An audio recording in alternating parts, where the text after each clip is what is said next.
This is the TD Fitness Podcast with Coach T, episode number 32.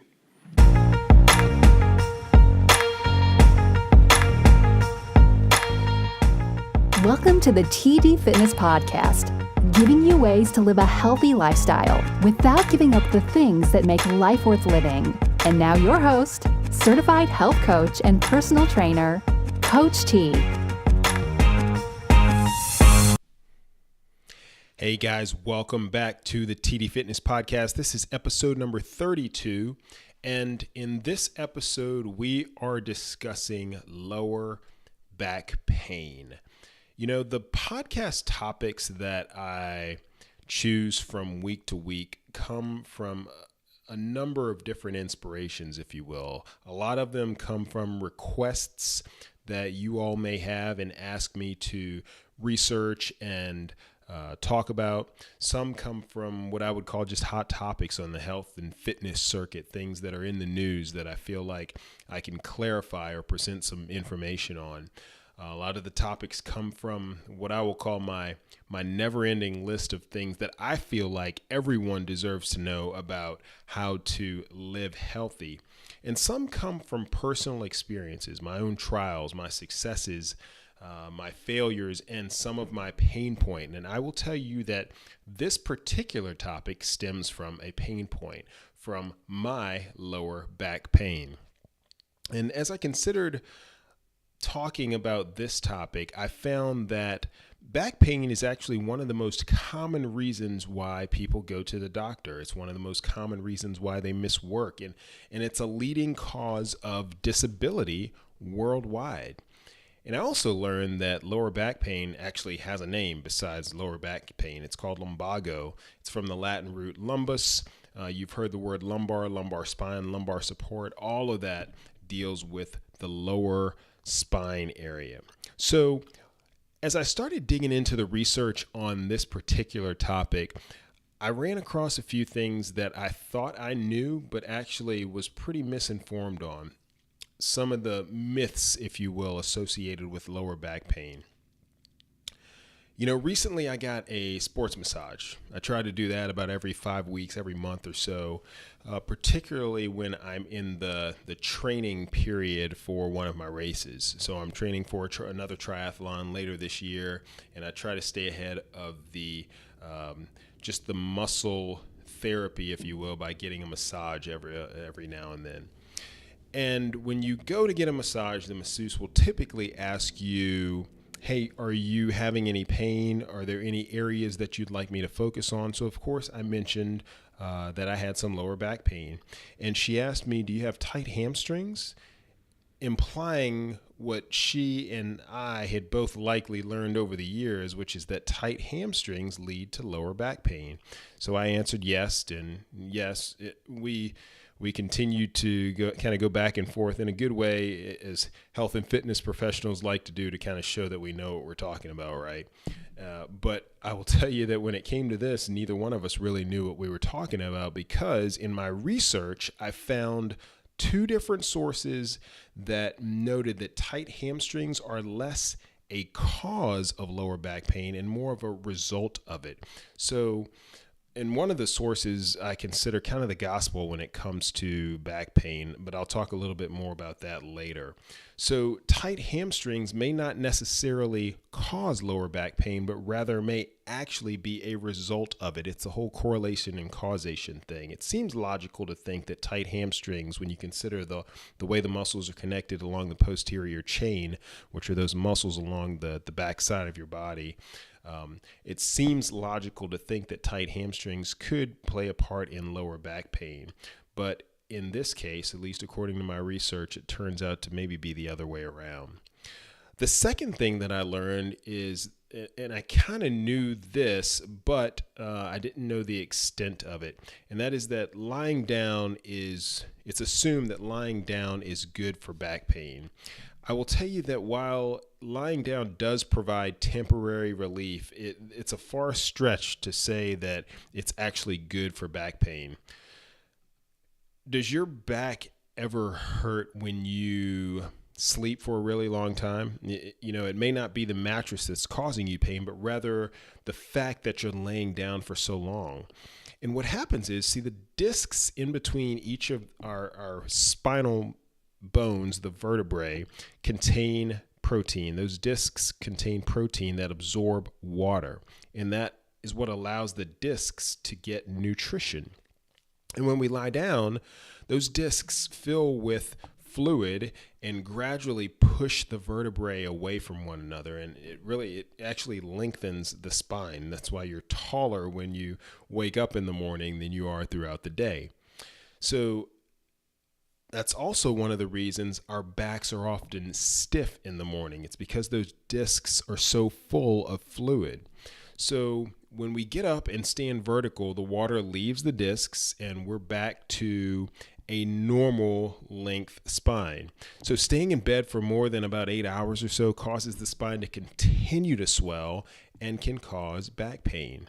So limiting your time in bed can help with this, as can selecting the right mattress for your back. So the next thing I learned is that stretching in the traditional sense, or at least the way that I used to think about it when it comes to stretching the lower back, may not be so good for it after all. When I wake up in the morning, like I said, a lot of times I will have some lower back pain, which seems to be the case, again, more often than not these days. So what I like to do when I wake up in the morning, before I even get out of bed, is do the child's pose before I get up. Basically, on my knees, I bring my knees to my chest and reach forward, so I'm face down. And it feels really good. It feels like I'm getting a good stretch. But this is actually the exact opposite of what I should be doing. Again, I learned this in the research. So going back to the explanation about the elongated spine in the morning, when we stretch the spine through a child's pose or anything where you pull your knees to your chest, we're actually aggravating the discs while they're in their bloated state, right? First thing in the morning. And this can provide temporary relief for about 15 or 20 minutes or so, but what happens is the pain will actually come back and it'll be worse than it was before. So that caused me to really think about something that I've talked about before, but really just failed to put two and two together, and that's the whole stability versus mobility discussion when in relation to the lower back. In episode number 7, that one was titled The Single Most Important Movement Concept, a Simple Fix to Rid Yourself of Common Joint Pain. And I talked about the relationship between stability joints and mobility joints. In the core region, which includes the lower back, a lot of times we don't think of that as a joint per se, but really it does play into the joint equation. The core region needs to be stable, not necessarily mobile. Okay, so like lying down, stretching may only cause short-term relief in some people. So instead of focusing your energy on stretches that bend the spine, maybe focus instead on stabilizing and controlling the spine. So those are some of the things that I learned right off the bat, again, through researching this topic. Now, I want to get into some of the causes of lower back pain. Let's talk about where it comes from, right? How did we get here? Well, there are some things that we really don't have too much control over. One being bulging or ruptured discs. Remember, those discs act as cushions between the bones, between the vertebrae in your spine. And the disc can bulge, rupture, and then press on a nerve, and that can cause some significant pain. Another is arthritis. So when you think about how arthritis can affect our bones, it can affect the lower back. In some cases, arthritis in the spine can actually lead to a narrowing of the space around the spinal cord, and that condition is called spinal stenosis. Skeletal irregularities. Back pain can occur if you have an abnormal curvature in your spine. I remember when I was in elementary school, they would check our spines for scoliosis. Scoliosis is a condition where your spine curves to the side, and that could lead to back pain too. But generally only if the scoliosis is somewhat severe. And then you have things like osteoporosis. Your spine's vertebrae can develop compression fractures, for lack of a better term, if your bones become brittle. So those are some of the things that we really can't control, just some of the kind of disease-like things that can cause lower back pain. But then there are some other causes as well. You have the obvious ones like a fall, or probably the one we're most familiar with, heavy lifting, particularly heavy lifting and doing that improperly. That can actually cause a bulging or ruptured disc. So when you're lifting, think about using your back. People say use your legs instead of your back, because when you use your back, that can lead to back pain, right?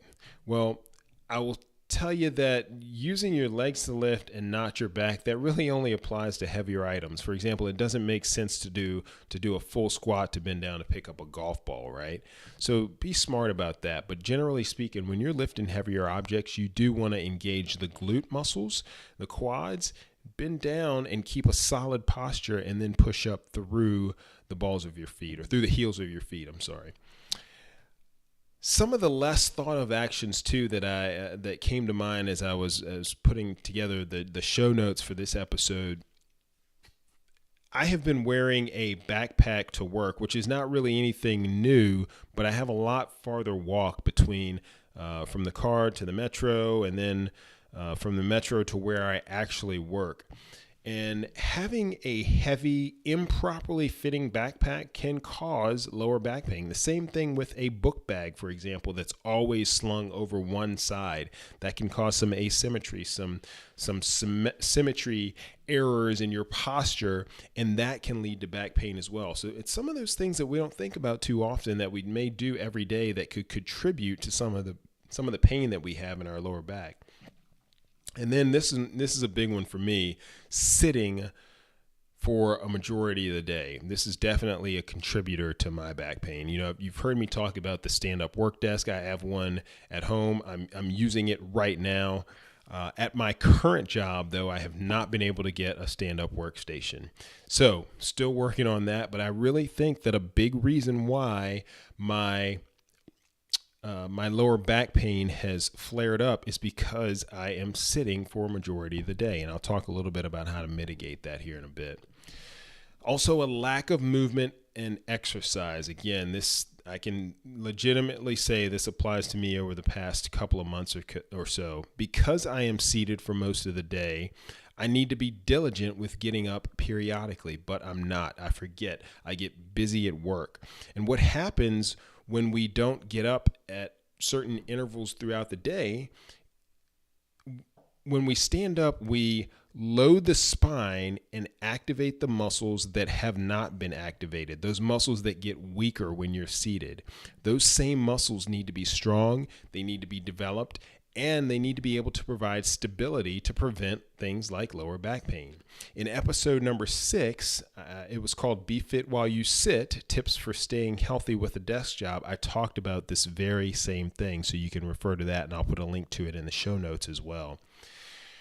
Next, a lack of a properly developed core. One of my favorite posts on the entire TD Fitness website, since I've been doing this since 2011. One of my favorite posts is called Training Your Core the Right Way. I highly recommend it, and I'll link to that in the show notes as well. But I talk about the components of the core musculature, okay? And the core consists not just of the rectus abdominal muscles, the abs, the six-pack that most people see, but it's also the oblique and transverse abs. It's also the muscles surrounding around the lower back, and it's also the muscles in the pelvic floor too.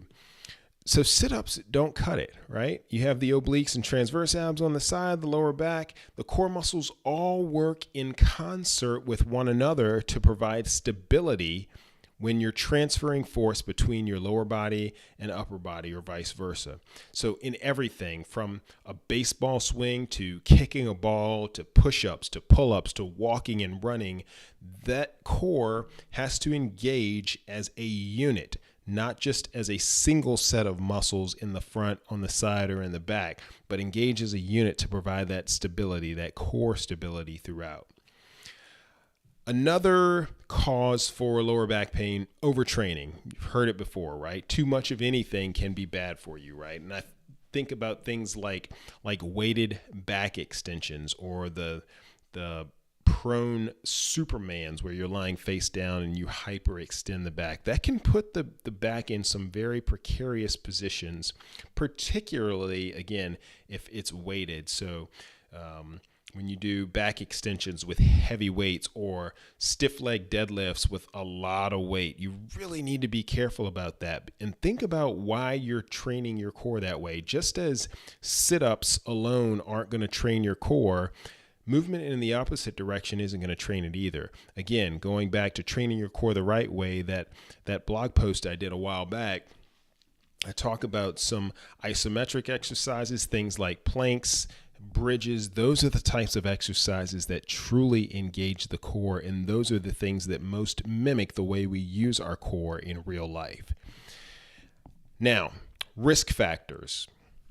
The first is age. So back pain is more common as you get older, starting around age 30 or 40.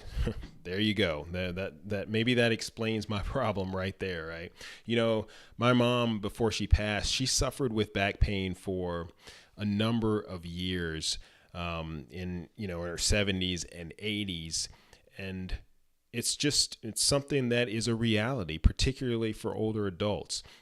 But if you're age 30 or 40, I don't think it's something that you really should have to contend with. And what I'm trying to provide here are some avenues, some mechanisms to address that pain. But another risk factor is your psychological condition. So people who are prone to depression and anxiety appear to have a greater risk of back pain, which this was something that surprised me. And as I thought more about it, I started thinking maybe it's posture related, because when you think about it, your physical condition affects not only your psychological condition not only affects your demeanor, but it also affects the way you present yourself. Are you hunched over? Are you sad, depressed, looking down all the time? Or are you confident? Are you feeling good about yourself? Are you upright with a chin up, facing forward? So it could be posture related, right? But it also highlights the power of the mind and psychological effects on physical well-being, which is something that I may dive into deeper at another episode. But I think that there is a strong link there, and really bears maybe fleshing that out. Another risk factor, smoking, because this can keep your body from delivering enough nutrients to the discs in your back. We talked about how they get their nutrients through liquid, through water. Poor nutrition, right? Food doesn't just give us energy. It literally provides nutrients to our entire body. And then excess weight, it should be no surprise that carrying too much weight puts extra stress on your back. Now, let's talk a little bit about prevention and treatment. So there are some common things that you can address, right? Many address the causes we mentioned earlier, things like maintaining a healthy weight, because being overweight strains your back muscles. If you're overweight, trimming down can prevent or help alleviate some back pain and knee pain for that matter. But that's kind of the topic in the next couple of episodes. So for this episode and the next couple, I want to hit some of the more common pain points, those painful joint areas in the body, and give you some insight as to why that pain exists, and give you some tools to put in your toolbox on how to alleviate or prevent those types of pain. So think knee pain, think shoulder pain. That's where we're going in the next couple of episodes. Proper posture and body mechanics can go a long way with prevention and treatment. So I want you to be mindful of how you stand. Poor standing posture causes a constant spine load and can lead to chronic muscular pain. So you should maintain a neutral pelvic position. If you stand for long periods You could place one foot on some elevated platform like a small footstool or something like that to take the load off of your lower back. Shift your weight. Alternate feet when you do that. Try externally rotating your arms around the shoulders and do this by turning your thumbs outward. And what that does is corrects your posture with chin and shoulder retraction. It kind of brings your chest more to the forefront, brings your shoulders back, and it lifts your head, and that in itself improves your posture. Okay, and that can reduce the lower back pain and the strain on the lower back muscles. And this is a good plug for not walking with your head down all the time, looking at your cell phone. We have become a cell phone, a smartphone, a mobile phone society. I get it. So there's often times where we're looking down, we're seated at our desks, we're looking down there. It's all of those things add up to create small stresses on your lower back, because that's where a lot of that stress is stored, and particularly if you have a poor posture when you're standing or sitting. So good posture can reduce the stress on the back muscles. So, speaking about sitting, you have to be mindful how you sit too. So I want you to choose a seat with some good lower back support. Some armrests and a swivel base is recommended. Consider placing a pillow or a towel rolled up in the small of your back, and that's to maintain that normal curve in the lower back area. Also, keep your knees and your hips level. So make sure your seat is at the right height. You don't want it too low. You don't want it too high. And try to change your position frequently, at least every half hour or so. Again, this is something that I am not as good at, but I've tried to be more diligent about it recently. Now, when you're lifting, I want you to lift smartly, okay? Avoid heavy lifting if possible. But if you have to lift something heavy, like I mentioned earlier, let your legs do the work, because those are some of the most powerful muscles in your body.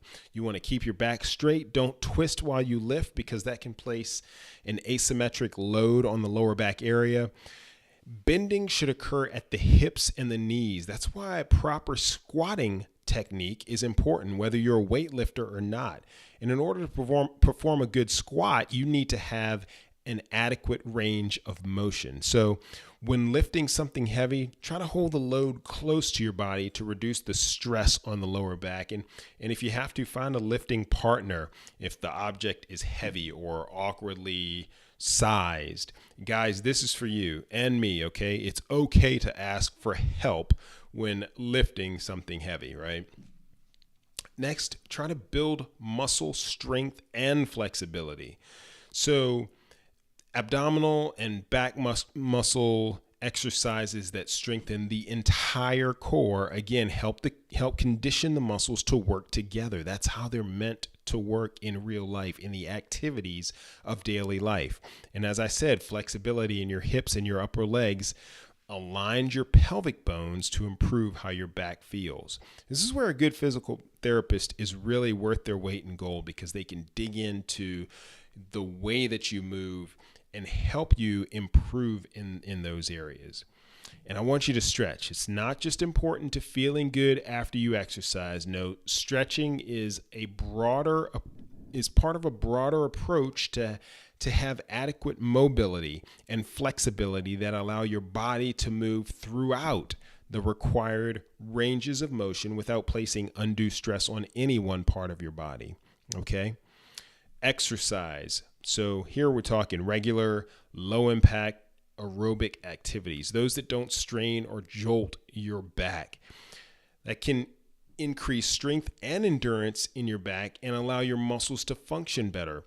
Walking, swimming, those are good choices. That's what comes to mind. And I will tell you that walking is so underrated. It doesn't, in most people's minds, it doesn't seem like you're doing much when you're walking, but I'm here to tell you that there are so many benefits from walking, whether you are just starting an exercise routine or whether you are a highly conditioned athlete or somewhere in the middle like me. I did a walking class at the gym last week and I loved it. It was called Elevate, and it basically varied the incline and the speeds of walking, and I felt like I had run a race afterwards. Okay. Walking is good for you. All right. I actually, we do pre and postnatal training here at TD Fitness. And one of the best things I feel like I can prescribe for expecting mothers is walking, that and Kegel exercises. But I really stress the walking because it does so many things for you. With every step, there is a series of actions that take place that we don't even realize because we've just been doing it from an early age. Your arms, your hips, your core, they all play a part. Stuart Mcgill wrote a book on back pain. And in Stuart Mcgill's book called The Back Mechanic, he writes, each step is a series of small muscle contractions that work to keep the pelvis from sinking down on one side and bending the spine. So the arm swing, the walking speed, the elastic tissue in the back, which all help to unload the spine while walking, all of that works together. That's why it's easier to walk for long periods than it is to stand for long periods. Walking briskly is better for much the same reason, because the greater amount of movement keeps the spine unloaded. So if done right, walking can be one of the best pain soothers you have ever experienced. Next, you want to train your core. I refer back to training your core the right way. Again, I'm going to link to it here. But I just mentioned Stuart Mcgill. So Stuart Mcgill is basically the back pain guy, okay, Dr. Stuart Mcgill, and he has done a lot of research. He's published numerous articles, numerous books. If you talk to people in the health and fitness field and you're talking about lower back pain, Stuart Mcgill is going to come up in the conversation, okay? So one of the things that you can do to train your entire core is what Dr. Mcgill calls the big three exercises. One is a modified type of crunch. Another is the bird dog, and another is the side plank. And what I'm going to do is provide links to all of these in the show notes. Again, he calls these the big three, and they're based on his numerous years of research and countless number of clients, patients, and students that he's had, and they've studied what it is that is most common among all of the lower back pain issues they see. And they've come up with these three exercises as the best ones to do to address, again, what the large majority of those with lower back pain, to address the causes for those with lower back pain. So those are some things that you can do. Now, looking towards the way ahead, what I've tried to do here is provide some self-help, if you will, when it comes to addressing low back pain. That said, you heard me mention Stuart Mcgill a couple of times. Dr. Mcgill, like I said, is the lower back pain guy, okay? So I'm going to provide a couple of links to some of his resources in the show notes, one of which is his book called Back Mechanic. This is the one that it's meant for people to read to help themselves fix their low back pain. He has resources too for health and fitness professionals, but Back Mechanic is the one that's written for those of us who just want to fix our own back pain. And then, like I said, I'm going to refer to his big three exercises for lower back pain as well. Now, all that said, if you feel like you've done a pretty good job at all that I've mentioned in this episode, with the exercising, with moving regularly, with training your core the right way, if you feel like you've been doing all that and your pain still exists, or if you have very severe pain from the beginning, you may want to see a doctor, okay? Because there could be an underlying issue or one of those causes that I mentioned in the beginning of the episode that we can't necessarily control, one of the diseases, for example. So you want to seek professional help and advice when it comes to that. You should know, too, that pain that lasts longer than about 3 months is considered chronic pain, meaning ongoing, and it needs to be addressed either through some of the recommendations given here or, again, by a professional. So let me give you a couple of takeaways and a caution. So takeaway number one, if you have back pain, it does not mean you have to have it forever, okay? It can be reversible, and much of it is reversible through, again, some of these self-help strategies. Just understanding what it takes to maintain a strong and healthy core can prevent or alleviate some back pain. Takeaway number 2, it doesn't always require surgery. I've heard people say before, yeah, I have back pain, but I really don't want to get surgery. It doesn't necessarily have to go that far, okay? That's like far right. You don't have to go far right. Let's start on the left and gradually work on some of the things that we can work on and see if that works first, because 9 times out of 10, it does. And then takeaway number 3, the causes for low back pain vary from one individual to the next. So don't use your buddy's prescription and think that that may work. And by prescription, I mean medication prescription, which is never a good idea, or even exercise prescription, because again, different causes, the causes vary from one individual to the next. So you don't want to assume that whatever worked for your friend is going to work for you. Okay. And then one caution, be careful, because there are a lot of products on the market that promise relief when it comes to back pain, or prevention when it comes to back pain. But there is no definitive evidence that I found that any special mattress or that special shoes or inserts or even back supports are going to work for everyone. So just be careful where you spend your money in that regard. So hopefully this episode will help you with your lower back pain. But before I sign off, there is something that I want to do, and that is really just to thank all of you for your support. You know, I've received a number of messages and positive feedback on the podcast and some of the topics, and I really do appreciate that. I read every single one of them, and I try to reply to every single one of them as well. I just got a note from Reggie today, and I so much appreciate that. Allison has reached out to me, Crystal, Steph, so many others.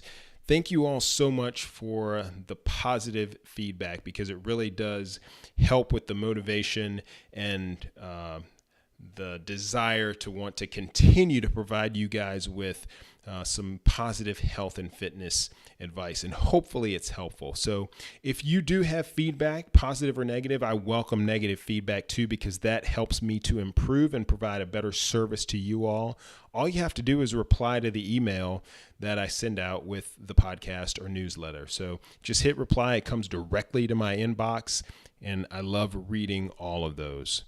Now, as always, the show notes for this episode can be found at tdfitness.net/032. There you can listen to the episode, you can watch the episode, or you can read the transcript.